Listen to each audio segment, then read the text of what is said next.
No tere hommikust! Et võtame nüüd veidikene audioasjadest, teeme väikse kõrvalepõike ja mul on siin igavene natukene üle 100 meetri alumiiniumtoru, milles siis tuleb valmistada koerapuur, mis on siis 2 puuri nii-öelda tuleb kõrvuti, see on siis kokku põhimõtteliselt tuleb kahe peale 120 cm lai, 168 cm pikk nii-öelda puur, kuhu mahub ära siis 3 suurt koera.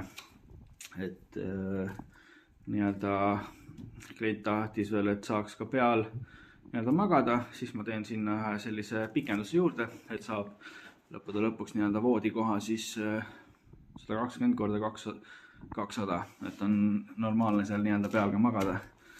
Aga eks ma nüüd vägagi panen asjad siit valmis ja proovin nii-öelda alustada selle tööga, et ma olen nüüd keevitanud siin vähemalt mingi aasta aega. Nii et, aga otsin asjad välja, keevitusseadmed on mul seal nurgas, et panen siia asjad püsti ja hakkan aga pihta.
viimasest siis võttest, mis ma siin rääkinud olen, oli siis, kui ma alustasin selle projektiga, et nüüd ma olen siin mitme kuu vältel teinud ja toimetanud, aga sain siis täna lõpuks raamid kokku ära keevitatud, et nüüd on ainukene, mis siia siis nendele veel juurde lähevad, tulevadki siia peale, tulevad plaadid, mis seisavad seal, samamoodi tuleb alla ja külgede peale tuleb siis need vineerplaadid, et siia külgedesse, mõlemale poole serva siis jäävad võred ja siis uksed muidugi tulevad siis siia ja teisele poole, et saab mõlemalt poolt koeri kätte.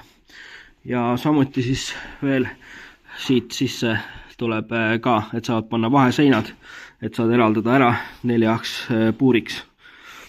Et siukene päris uhke ja suur puur tuli, et siin sai kasutatud igast abivahendeid, ma tegin selliseid nii-öelda rakiseid, aga teinekord tean veidikene paksemad teha, et tahtsid natuke läbi paindida, aga iseenesest sobivad need siia külge ja sai päris mugavalt nii-öelda neid torusid paigaldada, et uste jaoks on mul veel sama teema.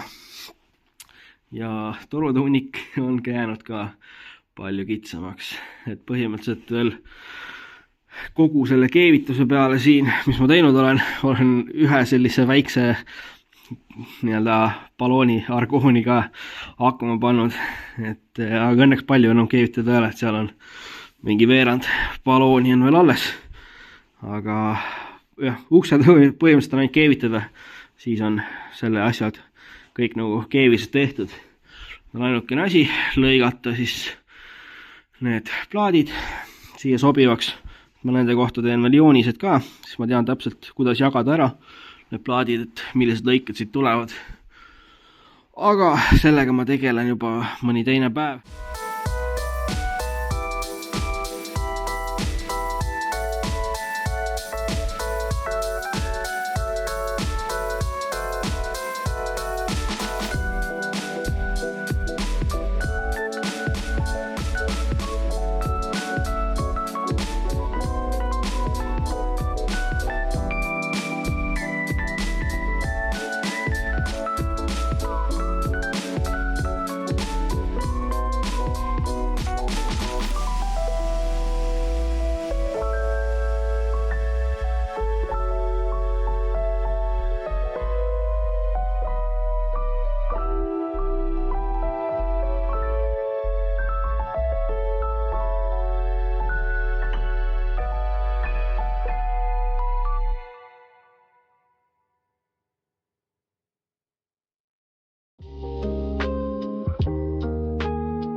Ongi lõpuks siis puuri detailid valmis, et selline see asi nii-öelda tuleb, et praegu siis on jäänud veel teha siis ainult neetimine, ehk siis plaadid kinni neetida, uksed ette panna ja koostamise värk, et ütleme nii, et tulemus sai päris viisakas. Et ma veel täna siis koristan siin ruumi ära ja siis järgmine kord juba hakkan nii-öelda lõplikult koostamist tegema.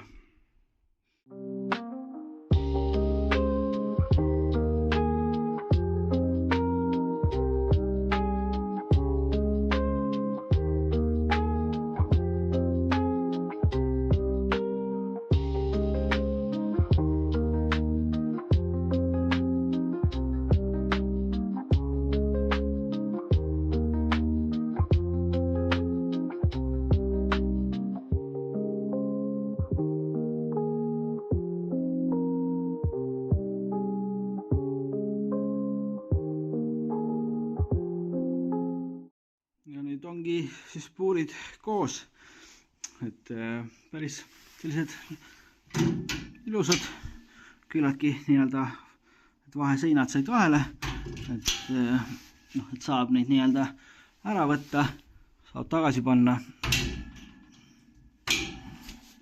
Et nii-öelda vaheseintele said sellised nagad tehtud, et oleks vähemalt kuskilt kinni võtta, kui need siia vahele nagu ära panna.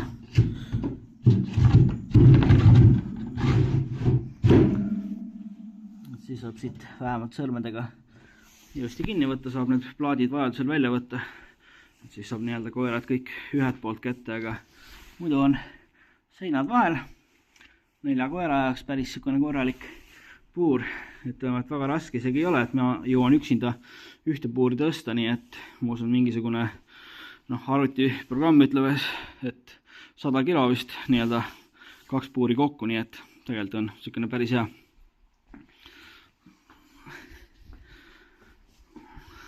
Et selline ta sai. Nii et kui on kellelgi huvi sellise erilahenduse vastu, siis teate, kellega ühendust võtta. Et see puuri tegemine siis tegelikult läks mul päris pikalt aega nagu lihtsalt, et ma väga palju nagu ei tahtnud siin talvel temaga tegeleda, et väljas oli jahe ja siis ta ikkagi lõpuks oli paari kuu vältel. Et ma alustasin vist äkki detsembri või oktoobrikuus, et nüüd on juba nii-öelda märts käes, aga iseenesest jah, et suht valutult sai asja kokku, et seekord tegin disainiga enda jaoks lihtsamalt. Eelmine kord ma lõikasin nii-öelda need torunurgad 45 kraadi alla, aga kuna mul ei ole vahendeid, et seda nagu ilusti lõigata, said sinna mingid sellised vahed, mida nagu pidi täitma keevitusega, et seekord jätsin lihtsalt kõik toru otsad sirged ja siis sai niimoodi koostada, et natukene lihtsam, et võib-olla kunagi tulevikus, kui ma sae saan, siis saaks lõigata, aga 45 kraadi alla on veidikene nii-öelda viisakam ja lõpptulemus, aga niimoodi endal oli lihtsalt nii palju lihtsam seda asja nagu koostada.